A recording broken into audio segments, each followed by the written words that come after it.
Hi, I'm John Green, and this is Crash Course World History. Let's begin today with a question. Why am I alive? Also, why don't I have any eyes? That's better. The way we answer that question ends up organizing all kinds of other thoughts, like what we should value and how we should behave and if we should eat meat and whether we should dump that boy who is very nice but insanely clingy in a way that he cannot possibly think is attractive. All of which Mr. Green, are you talking about me? Yes, I am talking about you, me from the past. I am telling you that one of the reasons we study history is so that you can be a less terrible boyfriend, but more on that momentarily.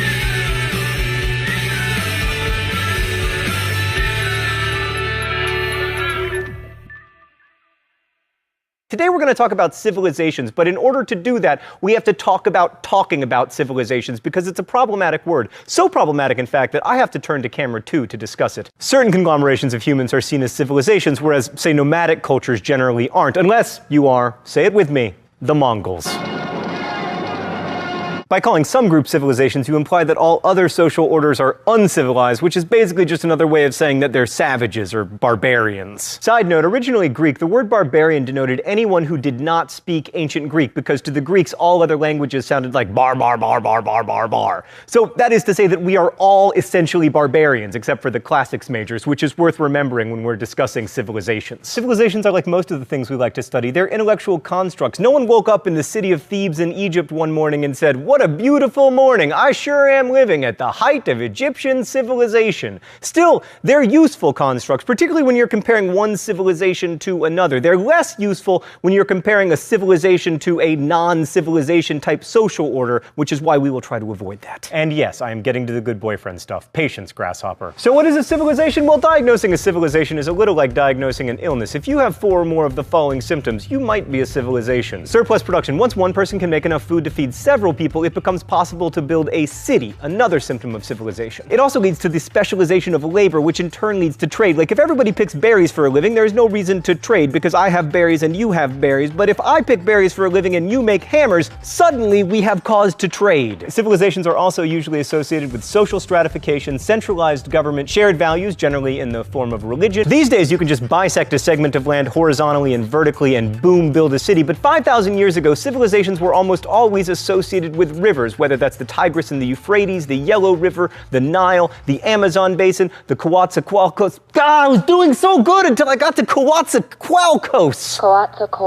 Coatzacoalcos, maybe. Why river valleys? They're flat, they're well watered, and when they flood, they deposit nutrient-rich silt. We'll have more to say about most of these civilizations later, but let's talk about this guy, the Indus Valley civilization, because it's my all-time favorite. The Indus Valley civilization was located in the floodplain of the Indus and Sawardi rivers, and it was about the best place in the world to have an ancient civilization because the rivers flooded very reliably twice a year, which meant that it had the most available calories per acre of pretty much anywhere on the planet. We know the Indus Valley civilization flourished a long time ago, probably around 3000 BCE. Why is that question literally hanging over my head? But people of the Indus Valley were trading with Mesopotamians as early as 3500 BCE. We also know that it was the largest of the ancient civilizations. Archaeologists have discovered more than 1,500 sites. So what do we know about this civilization? Let's go to the thought bubble. Everything we know about the Indus Valley civilization comes from archaeology, because while they did use written language, we don't know how to read it, and no Rosetta Stone has thus far appeared to help us learn it. I meant the other Rosetta Stone thought bubble. Yeah.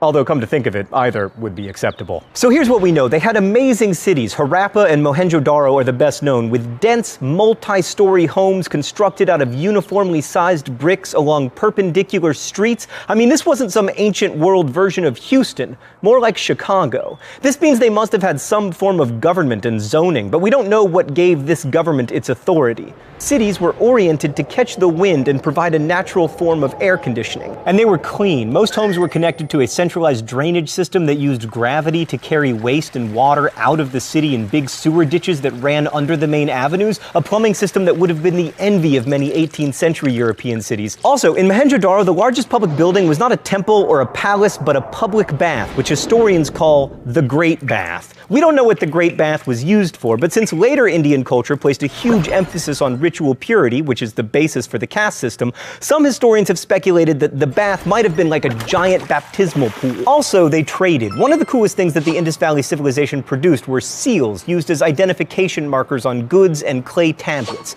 These seals contain the writing that we still can't decipher and a number of fantastic designs, many featuring animals and monsters. One of the most famous and frightening is of a man with what looks like water buffalo horns on his head, sitting cross-legged between a tiger and a bull. We don't know what's really going on here, but it's safe to say that this was a powerful dude because he seems to be able to control the tiger. How did these seals let us know that they traded? Well, because we found them in Mesopotamia, not the Indus Valley. Plus, archaeologists have found stuff like bronze in the Indus Valley that is not native to the region. So what did they trade? Cotton cloth. Still such a fascinating export, incidentally, that it will be the subject of the 40th and final video in this very series. But here's the most amazing thing about the Indus Valley people. They were peaceful. Despite archaeologists finding 1,500 sites, they have found very little evidence of warfare and almost no weapons. Thanks, Thought Bubble. Okay, before we talk about the fascinating demise of the Indus Valley civilization, it's time for the open letter.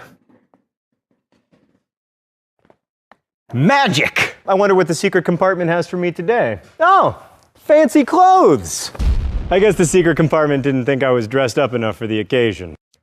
An open letter to historians. Dear historians, the Great Bath? Really? The Great Bath? I'm trying to make history fascinating and you give me a term that evokes scented candles, bath salts, and Frederick Fekkai hair products? I know sometimes the crushingly boring names of history aren't your fault. You didn't name the Federalist Papers or the Austro-Hungarian Empire or Adam Smith. But when you do get a chance to name something, you go with the Great Bath, not the epic bath of Mohenjo-Daro, or the bath to end all baths, or the pool that ruled, or the moist mystery of Mohenjo-Daro, or the wet wonder. The Great Bath? Really? You can do better. Best wishes, John Green. So what happened to these people? Well, here's what didn't happen to them. They didn't morph into the current residents of that area of the world, Hindu Indians or Muslim Pakistanis. Those people probably came from the Caucasus. Instead, sometime around 1750 BCE, the Indus Valley civilization declined until it faded into obscurity. Why?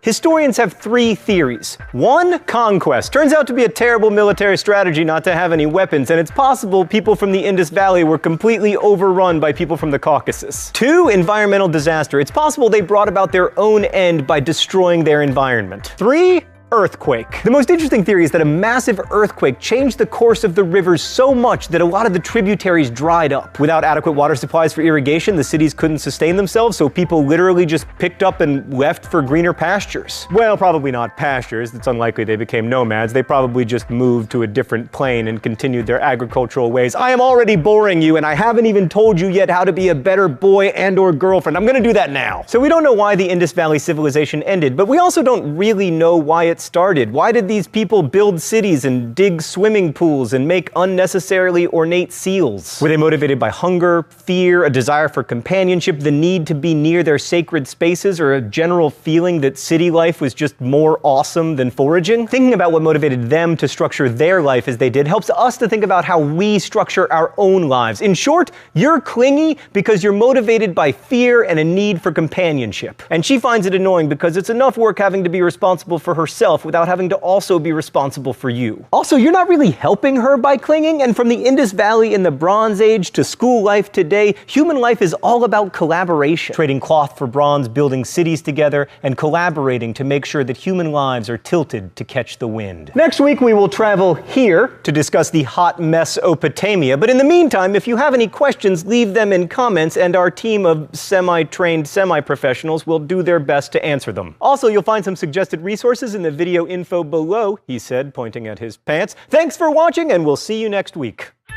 Today's episode of Crash Course was produced and directed by Stan Muller. The show was written by my high school history teacher, Raoul Meyer, and myself. Our graphics team is Thought Bubble, and our script supervisor is Danica Johnson. Last week's phrase of the week was double cheeseburger. If you want to take a guess at this week's phrase of the week, you can do so in comments, where you can also suggest new phrases of the week. And if you have any questions about today's show, leave them in comments, where our team of semi-professional quasi-historians will endeavor to answer them. Thanks for watching, and as we say in my hometown, don't forget to be awesome.